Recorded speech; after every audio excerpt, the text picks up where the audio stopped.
reason they do that is back in the day, places did not have to report the basis. Now, the IRS has gotten a little more picky and said most of you guys need to start reporting that. If it's not on the form, if they know what they paid, we can legally put that.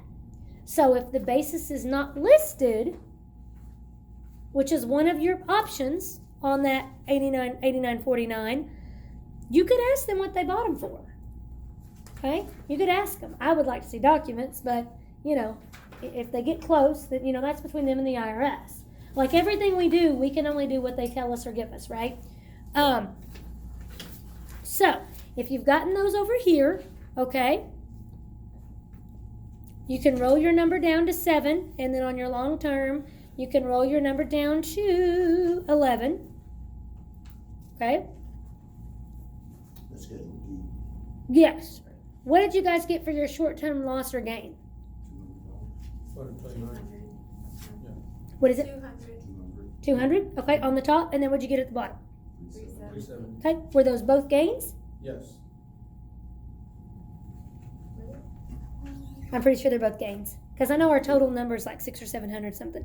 So they're both gains. Oh, Yeah, yeah. yeah. So always, and that's the good thing. As long as we type it in, that's how we let the computer do the work, right? Because when you're looking at a lot of these and you don't see it every day, it's, you know, you got to really think about it. Okay, now this is where that capital gain distribution over there on 2A on your homework form comes in.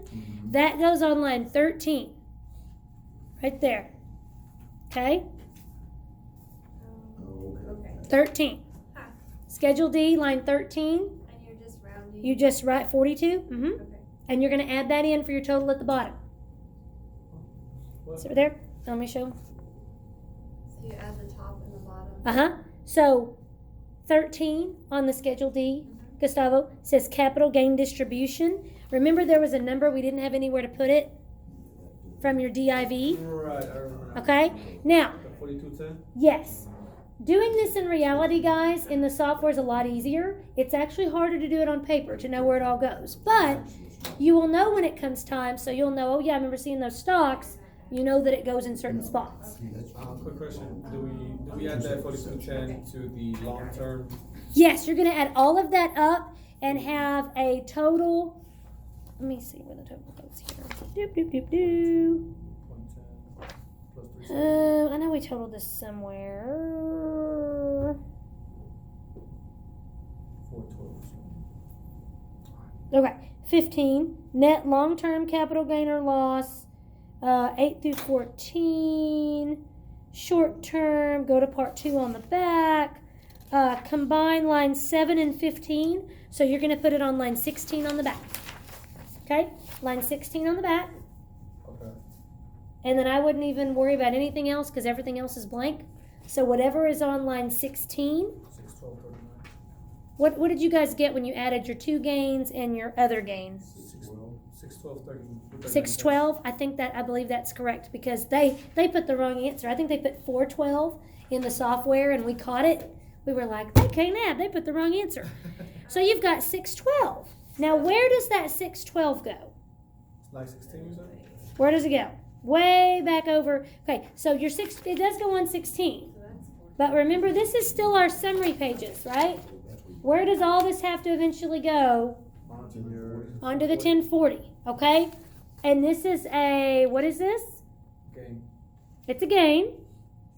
Where did it come from? Ooh, the plot thickens. So, we go from the 89.49 to the Schedule D to Schedule 1. Oh. Yes, like I said, only the IRS could take something that used to go from one place to the other and put it 4 places. We're going to do line 13. Cindy, are you having fun yet back there? On Schedule 1, capital gain. Attach Schedule D. So, line 13 on that one, you put 612, right? 612. And then, We don't worry about the cents. nope. Remember I said you're going to round down or up. So if it's Sorry. 50, that's okay. If it's 50 or less, the software will do it for you. It's another reason we like our software. Software will do it for you. So it's down or it's up. And some people get kind of, but I will tell you this, guys, I don't ever round before I put it in. And why do I do that? I don't want to get it wrong. So I let software do it. Bloop, bloop, bloop. I put the decimals in, let software do it. I mean, it's 2 extra keystrokes. Let software do it. Don't think about it, and go on. Okay.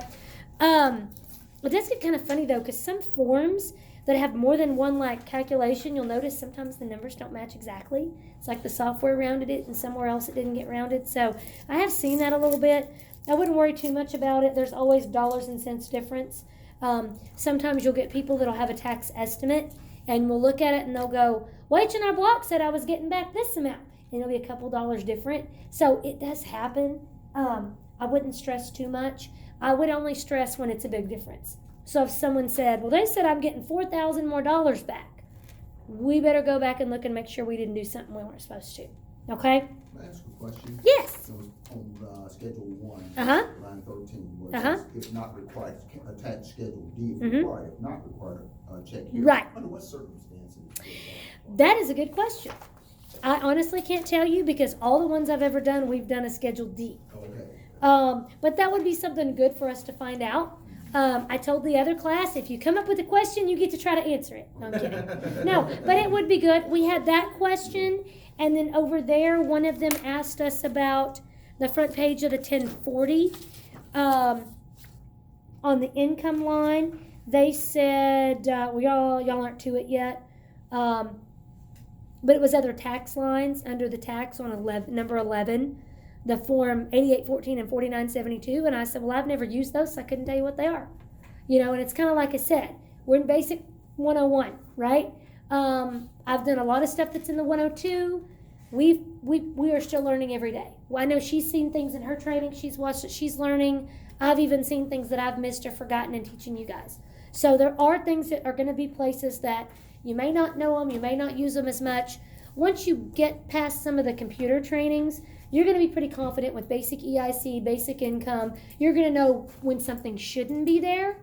The biggest time you will make mistakes is yes and no questions, and is in the codes on the W-2s. There's codes at the bottom that are important. Those are very important. We don't want to miss those. There's one code. I had one lady that used to work for me. She never made typos ever. And on one client, she changed the code in a box accidentally. It was like a B or something, and she put like a random letter like an E. Well, as soon as they brought me the return, I knew something looked different. That's another reason I liked the 2-page 1040. I could go through there, and if I knew something was odd that I didn't see a lot, I knew it was probably a mistake. I caught the mistake within 20 seconds. I didn't know what she did exactly, but I knew I didn't see that a lot. I was like, that's probably not right. Because he knew. He's like, nothing's different, blah, blah, blah. So what I pulled this stuff out real quick, ran back to the back and looked, and I thought, I bet that's a code. And it was just a code on the W-2s. There's different codes on some of the boxes.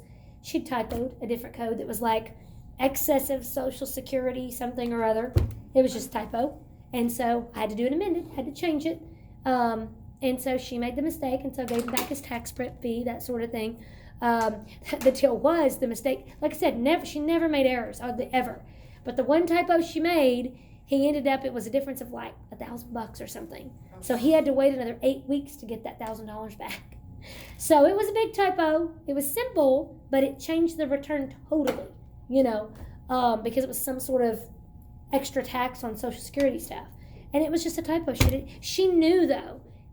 She told me later, she said, and he even said, well, when she was working on it, she thought something looked funny, but she couldn't find it. So that's what we want to change, is that if you know it looks funny, do not put that return through. Have someone else come look at it. If you know something's odd or they think something's odd, well, if it's withholdings or if it's something they can change to make things better, we want to know it too. So don't ever do it if you're unsure. Always be like, hey, this doesn't seem right. Something, doesn't pass the smell test. They think it should be more money. Let's see why. Let's not just put it through and hope for the best, right? We don't want to do that when we're talking about people's money. So in that one instance, I wish maybe nobody was probably there that day that could help, or maybe she was by herself, so she didn't have anybody to double check it. But it would have been nice maybe to be like, hey, this is coming up funny. Do I think she would have ever found her own mistake? I don't know. I mean, it was one of those things that I really had to look.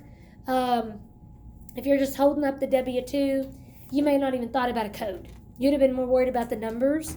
So she may have not ever even found it. So Anyway, just a little food for thought. Okay, now let's get back to our Schedule 1. So we've got things that we need to take over to that 1040. Now we can go back to our 1040, okay? Before we put the Schedule 1 stuff, real quick, let's jump back to that front page. Remember when I told you to asterisk on the front page? Mhm. What does it say their itemized deduction was? 13,000. Okay, so they're telling us they itemized. Okay? That's what they're telling us.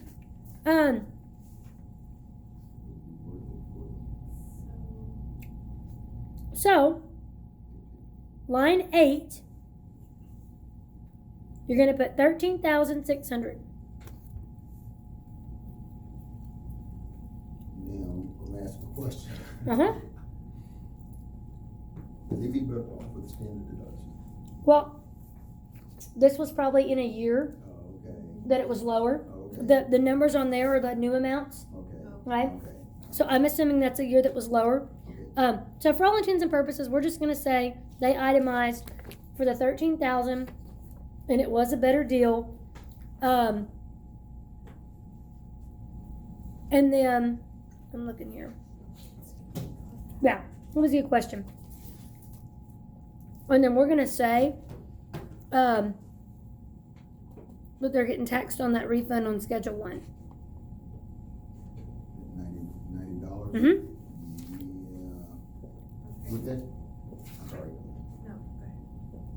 Not the 90 plus the 612. Mm-hmm. Mhm. 702.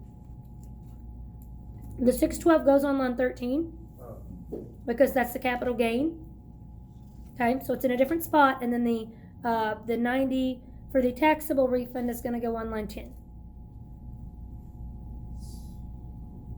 Okay. Okay.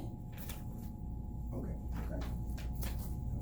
I was gonna ask whether that, did they, based upon the new standard deduction, did they filled out the Schedule 1 and it came up that the standard deduction is better than itemization with software, Yes, the software will default to the better option on itemized, but the key is we have to put it in, right?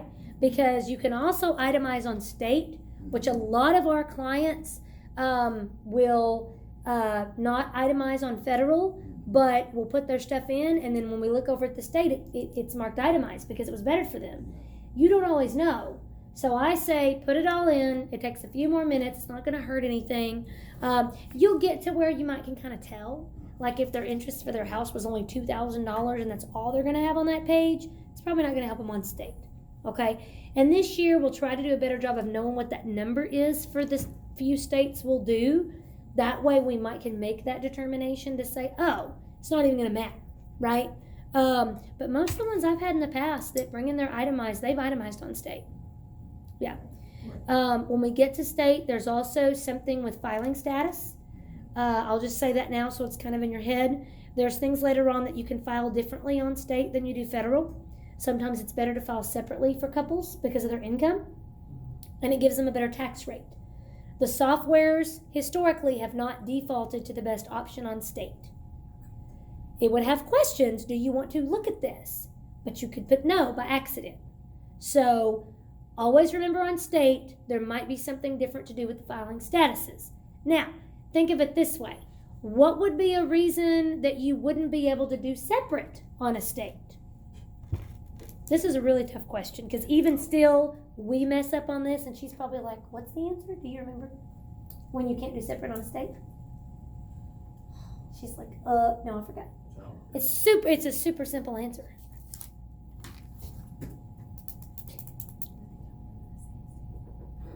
That is true, Cindy. Yes, there is more than one reason. There was one here. There is more. So one thing she brought up, which is kind of funny, we don't see that very often, is sometimes people will have different residencies. So someone worked in another state, lived in another state, say they got married mid-year, so one of them actually was a resident of another state, that becomes a whole crazy, tricky mess. So we've had a couple of those last year. It was bonkers crazy. So those are fun. Okay, think about what do we decide? I know y'all haven't got this far into returns. What are we deciding by filing status? We're deciding a deduction, right? And what eventually are we getting at? what they're taxed at, right? On their income. So why would you not be able to do filing separate and take each person's income by itself? What would be the only way you would, one of the reasons you wouldn't be able to do it? What do you have to have a tax rate? Income. So you're never going to be able to file separately on state if one of you doesn't work. Does that make sense? But if you have two people that worked, it just is a quirk in some states in their tax code that it's a better rate for them to divide it out on the same line on the state return. It gets you a better rate together. So they literally let you mark separate on state on the same return. Okay? Yeah. And literally, you're all going to do it as a city. You're going to be like, why can't I mark this separate? I'm like, oh yeah, one of them didn't work. Duh. We do it all the time. Yeah. Why is this read out? Why can't I do this? It's like, well, it's because you don't work. You didn't have it. There was no income to split up. There's nothing there. Yeah. So it is a very important one because I literally did it yesterday. I was working in our old software, and instead of having bubbles that literally said, do you want to look at this? It just had a list, and we had to click it to see it. Luckily, the printer jammed up on me and ran out of ink, and as I was doing it, I was like, I forgot to mark them separate. They both had income. Oh my gosh, I never forget to do that. But I'd done the training, and I was kind of still sick and tired and in a hurry and trying to get it done, and I was like, oh my gosh. And I saved them like $400. So it usually is a lot of money that it saves them by looking at the options there. So, okay. So that's a little state side note on that. So, thank you, ma'am. Okay. So, we have got now, we did the standard deduction of what did we say we used for, we were going to say we were going to use on that one? 13,600. And guys, they are either talking about the year before or this year, but we'll go ahead and use it on this year because I told you that. I'll make sure on the other ones we know which year they're talking about because it could have been telling you what they did last year, but it wasn't specific. So we're going to say they were trying to use that for this year. Okay. Now, on the right column, as you're going through, okay, you should be, like as you get to the, number 6, okay, so this says total income, add lines 1 through 5.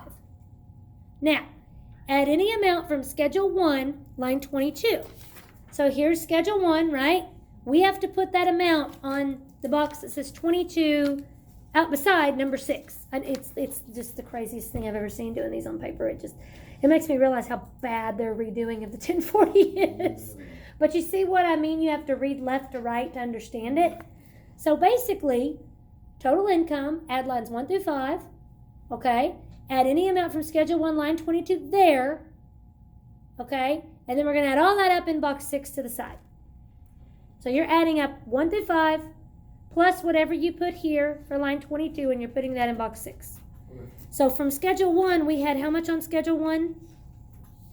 Was it 612? Or 702. 702. We had 702. So 702 goes there in line 6. And then on box 6, it's 702 plus whatever 1 through 5 was. So it's kind of a running total per se. It's still a running total, but it's kind of horizontal and vertical. Does that make sense? I hate it. It's a little bit more of a game, but